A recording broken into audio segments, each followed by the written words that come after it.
ভোলায় BNP BJP সংঘর্ষ, party office সহ 10টি মোটরসাইকেল ভাঙচুর, আহত অর্ধশত। সিলেটে বাসদ কার্যালয় থেকে 22 জনকে আটক। এনসিটি বিদেশিদের দেওয়ার সিদ্ধান্তের প্রতিবাদে গণ অনশনে চট্টগ্রাম বন্দর শ্রমিকরা। রেলের আশ্বাসে ডিসেম্বর পর্যন্ত সিলেটে রেল অবরোধ স্থগিত।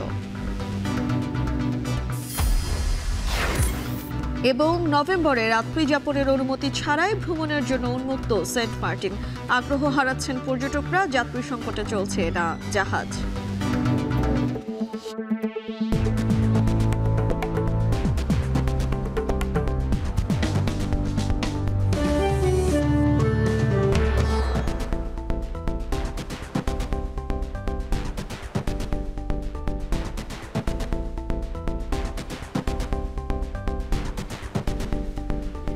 স্বাগত। এখন জনপদের সঙ্গে আছি আমি তানজিলা খান মেম।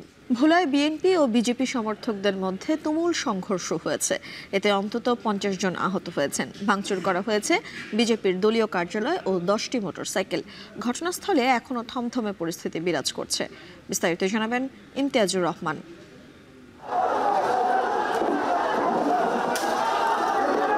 জাতীয় সংসদ নির্বাচন সামনে রেখে শনিবার বেলা 11টার দিকে ভোলা জেলা বিজেপি একটি মিছিল বের করে। মিছিল শেষে দলীয় কার্যালয়ের সামনে সমাবেশ করে তারা। অন্যদিকে দলীয় কার্যালয়ের সামনে কেন্দ্রীয় কর্মসূচির অংশ হিসেবে প্রতিবাদ সমাবেশ করে মিছিল বের করে জেলা বিএনপি। একই দিনে উভয় পক্ষের সমাবেশ ও মিছিলে বাধা ও কুরুচিপূর্ণ বক্তব্য দেওয়াকে কেন্দ্র করে ধাওয়া পাল্টা ধাওয়া ও সংঘর্ষের সৃষ্টি হয়। সংঘর্ষে গণমাধ্যম কর্মী সহ অন্তত 50 জন আহত হন। ভাঙচুর করা হয় 10টি মোটরসাইকেল ও বিজেপির দলীয় কার্যালয়। পরে আইন শৃঙ্খলা বাহিনীর সদস্যরা পরিস্থিতি নিয়ন্ত্রণে আনেন। বিজেপি নেতাকর্মীর দাবি, তাদের শান্তিপূর্ণ সমাবেশে অতর্কিত হামলা চালায় বিএনপি। আসন্ন নির্বাচনী পরিবেশ নষ্ট করতেই এই হামলা বলছে তারা। এই বিএনপির, আমাদের দীর্ঘদিনের বিজেপি বিএনপির ঐক্য, তারেক ভাই পার্থ ভাইয়ের ঐক্য বিনষ্ট করার জন্য একটি গ্রুপ দীর্ঘদিন ধরে চেষ্টা চালিয়ে যাচ্ছে। এই চেষ্টা সফল না হওয়ায় আজকে এই হঠকারীমূলক হামলা চালিয়েছে বলে আমরা বিশ্বাস করি। ঘটনার পরপর দলীয় কার্যালয়ে সংবাদ সম্মেলন করে জেলা বিএনপি জানায়, পুলিশের অনুমতি নিয়ে শহরে মিছিল বের করেছেন তারা। মিছিল নিয়ে ভোলার কাবিল মসজিদ সড়কে এলে বিজেপি নেতাকর্মীরা তাদের ওপর ককটেল ও ইটপাটকেল নিক্ষেপ করে। পরে বিএনপি নেতাকর্মীরা আত্মরক্ষায় পাল্টা ধাওয়া দেয়। আমরা 12:30টায় আমরা এখান থেকে শুরু করি। বাংলা স্কুলে মরে গেলে তাদের সাথে মুখোমুখি হয়। মুখোমুখির এক পর্যায়ে আমাদের নেতৃবৃন্দ বলেছে, তোমরা একটু দাঁড়াও, আমরা ব্যাক করি, তারপর তোমরা যেও। সেই কথাকে উপেক্ষা করে তার পরবর্তীতে কে বা কারা ঢিল ছড়ে, এই ঢিলকে কেন্দ্র করে এই গণ্ডগোলটা উৎপত্তি সৃষ্টি হয়। এলাকায় এখনও থমথমে অবস্থা বিরাজ করছে। পরবর্তী সংঘাত এড়াতে মোতায়েন রয়েছে অতিরিক্ত আইন শৃঙ্খলা বাহিনী। ইমতিয়াজুর রহমান, এখন ভোলা। সিলেটে বাংলাদেশ সমাজতান্ত্রিক দল বাসদ কার্যালয় ঘেরাও করে 22 নেতাকর্মীকে আটক করেছে পুলিশ।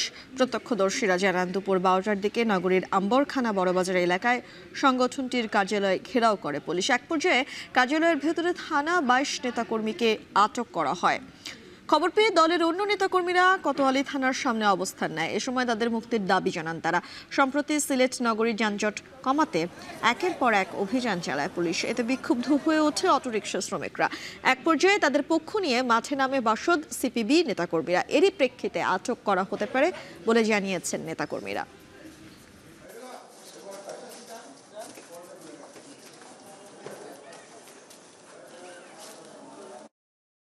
একটি রাজনৈতিক দলের অফিস থেকে এভাবে গ্রেপ্তার আমরা নিন্দা জানাই। কারণ বিপুল প্রত্যাশা নিয়ে 5 আগস্টে দেশের মানুষ একটি গণতান্ত্রিক সমাজ নির্মাণের লক্ষ্যে আমরা অংশগ্রহণ করেছিলাম। রাজনৈতিক দলের সভা সমাবেশ কার্যালয়ে যাতে অবরুদ্ধ না থাকে, যাতে নিষিদ্ধ তাদের কার্যক্রমকে যাতে অবাধে করতে পারে, সেই ওটা প্রত্যাশা ছিল। গণতান্ত্রিক কর্মসূচি মানুষ যাতে অবাধে করতে পারে। তো আমরা আশা করব যে রাজনৈতিক দলের কার্যালয়ে এইভাবে হামলা করা, দলটাকে কার্যালয় থেকে গ্রেপ্তার করে নিয়ে যাওয়া, এই প্রবণতাটা বন্ধ করতে হবে। আমরা অবিলম্বে আমাদের নেতৃত্বের মুক্তি দাবি করি। নরসিংদীতে জমি সংক্রান্ত বিরোধের জেরে দুই ভাইকে কুপিয়ে হত্যা করেছে তাদেরই চাচাতো ভাইয়েরা।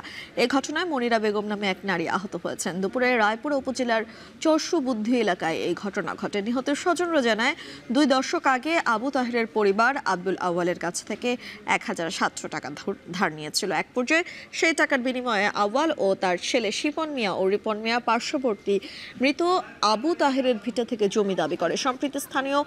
সম্প্রতি স্থানীয় সালিশে বিচার করা আবু তাহেরের পক্ষেই রায় দেন, তবে তা অমান্য করে রিপন ও শিপন জমি দখল করতে চায়। এ সময় বাধা দিলে দেশীয় অস্ত্র দিয়ে দুই ভাইয়ের উপর হামলা চালায় রিপন ও শিপন। এতে ফোরামিয়া, শাকিল মিয়া ও ফোরামিয়ার স্ত্রী মনিরা বেগম আহত হয়। পরে সদর হাসপাতালে নেওয়া হলে দুজনকে মৃত ঘোষণা করেন চিকিৎসকরা।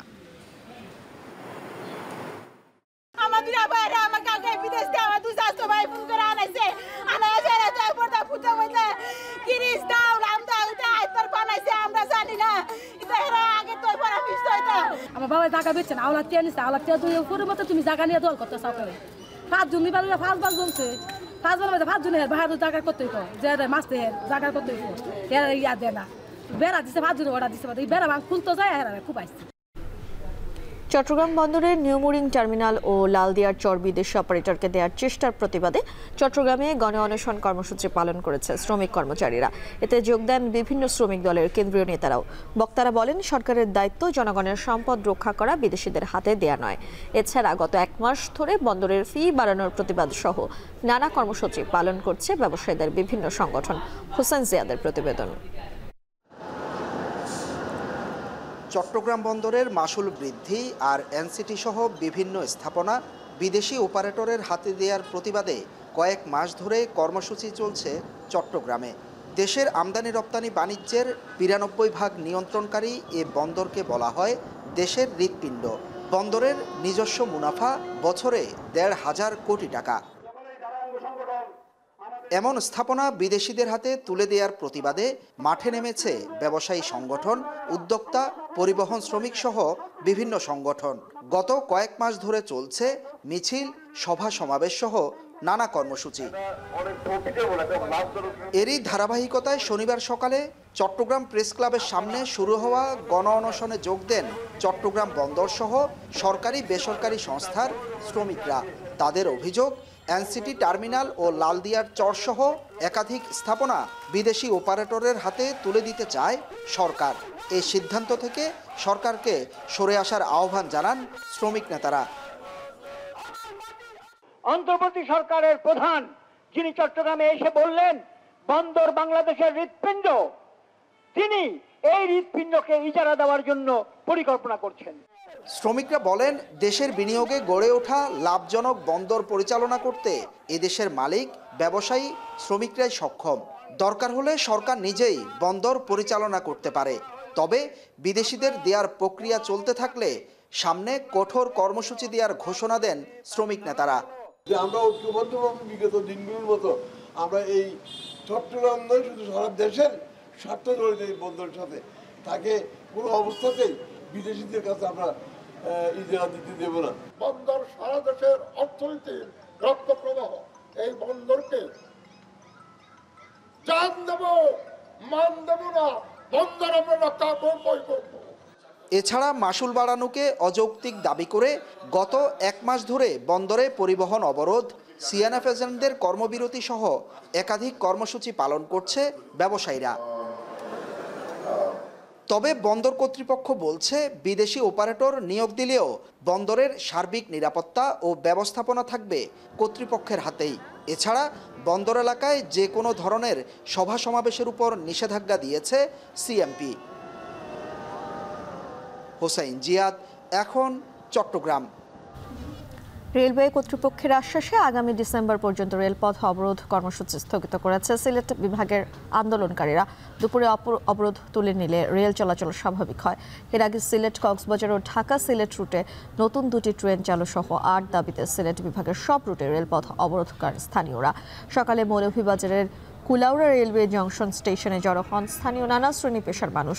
পরে রেল লাইনে লাল পতাকা টাঙিয়ে অবরোধ করেন তারা। এ সময় সিলেট কক্সবাজার ও ঢাকা সিলেট রুটে নতুন 2টি ট্রেন চালু সহ 8 দাবিতে স্লোগান দেন তারা। স্টেশনে স্টেশনে অপেক্ষা করেন সাধারণ যাত্রীরা। এক পর্যায়ে রেলওয়ে কর্তৃপক্ষের আশ্বাসে আগামী ডিসেম্বর পর্যন্ত কর্মসূচি স্থগিত করেন আন্দোলনকারীরা।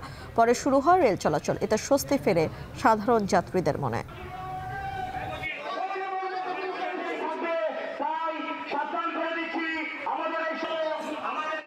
সরকারি সিদ্ধান্তে উন্মুক্ত করা হলেও সেন্ট মার্টিন দ্বীপে পর্যটকদের ভ্রমণ।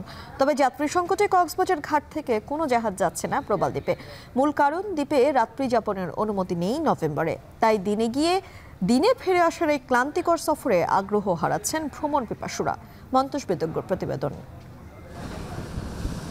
নভেম্বরের প্রথম দিন সরকারি ঘোষণায় উন্মুক্ত সেন্ট মার্টিন। তবু কক্সবাজার ঘাটে নেই জাহাজের হুইসেল, নেই ভ্রমণের কোলাহল। নীল সমুদ্রের ডাক আছে, কিন্তু সাড়া দিচ্ছে না কেউ। কারণ দ্বীপে নেই রাতের অনুমতি, নেই সাগরবেলার রাত্রি স্বপ্ন দেখার সুযোগ। অনেকেই এসেছিলেন সেন্ট মার্টিন যাওয়ার আশায়, কিন্তু ফিরে যেতে হচ্ছে খালি হাতে। ফরিদপুর থেকে রওনা হয়ে ঢাকা হয়ে এরপরে আসলাম। আমি তো জানি যে সেন্ট মার্টিন যাচ্ছে, সবকিছু খুলে দিয়েছে, হয়তোবা আমি যেতে পারবো। তা আইসে তো ভাই দেখতেছি যে জাহাজও নাই, টিকিটও নাই। সেন্ট মার্টিনে যাওয়ার জন্য আমরা আসছিলাম, কিন্তু সেন্ট মার্টিন গিয়ে ওইখানে দিনাদিন চলে আসবো, 2-3 ঘন্টা আমরা কি করবো? ওইখানে তো একটা দেখার মতন পরিবেশ। জাহাজ মালিকরা বলছেন, দিনভিত্তিক যাত্রায় খরচ ও সময় দুটোই বেশি। রাত যাপনের অনুমতি না থাকায় আগ্রহ দেখাচ্ছেন না কেউ। রাত যাপনের সুযোগ দিলেই তবেই সম্ভব, এটাই বাস্তবসম্মত। আমরা চালাইতে চাইলে তো পাবো না, টুরিস্টরা তো যাবে না। একসময় টেকনাফ থেকেই যেত জাহাজ, কিন্তু সীমান্তের অস্থিরতায় থেমে যায় সেই যাত্রা। এরপর থেকে কক্সবাজার শহরই হয়ে ওঠে সেন্ট মার্টিনের নতুন গেটওয়ে। টেকনাফ থেকে ট্রলার বা স্পিডবোটে স্থানীয়রা ঝুঁকি নিয়ে দ্বীপে গেলেও জরুরি প্রয়োজন ছাড়া পর্যটকদের জন্য ভ্রমণ অনুমতি নেই। জেলা প্রশাসন বলছে, কক্সবাজার থেকে জাহাজ চলাচলে কোনো বাধা নেই, শুধু যাত্রী লাগবে। ডিসেম্বর জানুয়ারিতে ওখানে রাত্রি যাপনের সরকার ব্যবস্থা করবে, যাত্রীরা থাকতে পারবে। ওখানে পর্যটকদের অবস্থান নিরাপত্তা নিশ্চিত করার জন্য আমরা জেলা প্রশাসন থেকে আইন শৃঙ্খলা রক্ষাকারী বাহিনীর সকল ধরনের পদক্ষেপ গ্রহণ করব। দ্বীপের জীববৈচিত্র্য রক্ষায় সরকার দিয়েছে 12টি কঠোর নির্দেশনা। দিনে গিয়ে দিনে ফেরার সীমাবদ্ধতা কাটলে আবার জেগে উঠবে দ্বীপের পথে মানুষের পদচারণা। ফিরে আসবে সেন্ট মার্টিনের হারানো উৎসব। মন্তোষ বেদজ্ঞ, এখন কক্সবাজার। জামালপুরের মাদারগঞ্জে ঝিনাই নদীতে গোসল করতে গিয়ে সহোদরসহ 4 শিশুর মৃত্যু হয়েছে। এই ঘটনায় নিখোঁজ রয়েছে আরও এক শিশু। এর আগে শুক্রবার বিকেলে ঝিনাই নদীতে গোসল করতে যায় কয়েকজন শিশু। গোসলের এক পর্যায়ে পানিতে ডুবে নিখোঁজ হয় 5 শিশু। খবর পেয়ে জামালপুর ফায়ার সার্ভিসের ডুবুরি দল ঘটনাস্থলে গিয়ে 3 শিশুর মরদেহ উদ্ধার করে। রাত হয়ে যাওয়ায় ফায়ার সার্ভিসের কর্মীরা 2 শিশুকে উদ্ধার না করেই অভিযান স্থগিত করে। সকালে নিখোঁজ 2 শিশুর মধ্যে একজনকে উদ্ধার করা হয়। এখনও এক শিশু নিখোঁজ রয়েছে।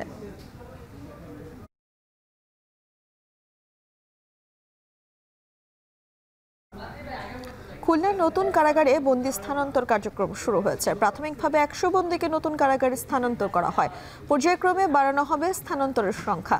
সকাল 10টার দিকে পুরনো জেলা কারাগার থেকে প্রাথমিকভাবে 100 বন্দীকে নতুন জেলা কারাগারে নিয়ে যাওয়া হয়। নতুন কারাগারটিতে জেলার 9টি উপজেলার হাজতে ও কয়েদিদের রাখা হবে, আর পুরনোটিতে রাখা হবে খুলনা মেট্রোপলিটন এলাকার বন্দীদের। 2011 সালে খুলনার সিটি বাইপাস সড়কের চর আসানখালী এলাকায় 30 একর জমির ওপর নতুন কারাগার নির্মাণের উদ্যোগ নেওয়া হয়। প্রাথমিকভাবে 144 কোটি টাকার বরাদ্দ রাখা হলেও পরবর্তীতে তা বেড়ে দাঁড়ায় 288 কোটি টাকা। দীর্ঘ 14 বছর ধরে কাজ চলার পর আজ আনুষ্ঠানিকভাবে বন্দী স্থানান্তর করা হয়। খুলনা জেল কর্মকর্তারা বলছেন, প্রাথমিকভাবে 100 বন্দী নিয়ে কার্যক্রম পরিচালনা করা হচ্ছে। কোনো সমস্যা আছে কিনা তা দেখে পরবর্তীতে পর্যায়ক্রমে অন্য আসামিদের সেখানে নেওয়া হবে।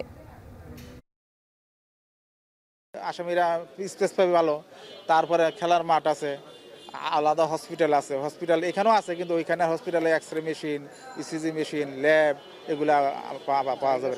জনবলে আমাদের ঘাটতি আছে কিছুটা। আমরা আপাতত এই কারণে কম আসামি নিচ্ছি আর কি, যাতে কোনো সমস্যার সৃষ্টি না হয়। পরবর্তীতে নিয়োগ জনবল পাওয়া গেলে আস্তে আস্তে আমরা এগুলা নিয়ে যাবো সবার সঙ্গে। সাগররুনি সহ সকল সাংবাদিক হত্যার বিচার নিশ্চিতের দাবিতে চট্টগ্রামে মানববন্ধন করেছেন সংবাদকর্মীরা। বিকেল ৩টার দিকে জামাল খানের প্রেস ক্লাবের সামনে চট্টগ্রাম মেট্রোপলিটন সাংবাদিক ইউনিয়নের ব্যানারে এই মানববন্ধন হয়। এক যুগেরও বেশি সময় ধরে সাগররুনি হত্যাকাণ্ডের বিচার না হওয়ায় ক্ষোভ প্রকাশ করেন সাংবাদিকরা।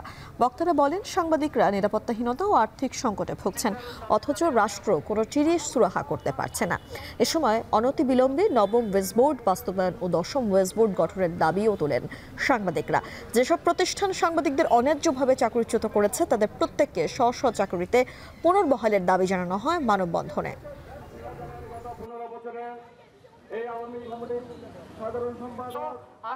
জাহাঙ্গীরনগর বিশ্ববিদ্যালয়ের ছাত্র শিবিরের উদ্যোগে নবীনবরণ ও ক্যারিয়ার গাইডলাইন প্রোগ্রাম অনুষ্ঠিত হয়েছে। সকালে জহির রায়হান অডিটোরিয়ামে এই অনুষ্ঠানে অংশ নেয় নবীন শিক্ষার্থীরা। অনুষ্ঠানে বক্তারা শিক্ষা জীবনের শুরু থেকে নৈতিকতা, নেতৃত্ব গুণ ও আত্মবিশ্বাস গড়ে তুলে সমাজ ও রাষ্ট্রের উন্নয়নে ভূমিকা রাখতে শিক্ষার্থীদের প্রতি আহ্বান জানান। এছাড়া 5 আগস্টের পর ছাত্র শিবির পুরনো রাজনৈতিক সংস্কৃতি পরিবর্তন করে নতুন রাজনীতি প্রবর্তন করেছে বলে মন্তব্য করেন শিবির নেতারা। জাবি শাখা ছাত্র শিবিরের সভাপতি মুহিবুর রহমান মুহিবের সভাপতিত্বে অনুষ্ঠানে প্রধান অতিথি ছিলেন উপাচার্য অধ্যাপক ডক্টর মাহফুজুর রহমান। আরও উপস্থিত ছিলেন ছাত্র শিবিরের কেন্দ্রীয় সভাপতি জাহিদুল ইসলাম এবং ডাকসুর ভিপি আবু সাদিক কায়েম সহ অন্যান্যরা।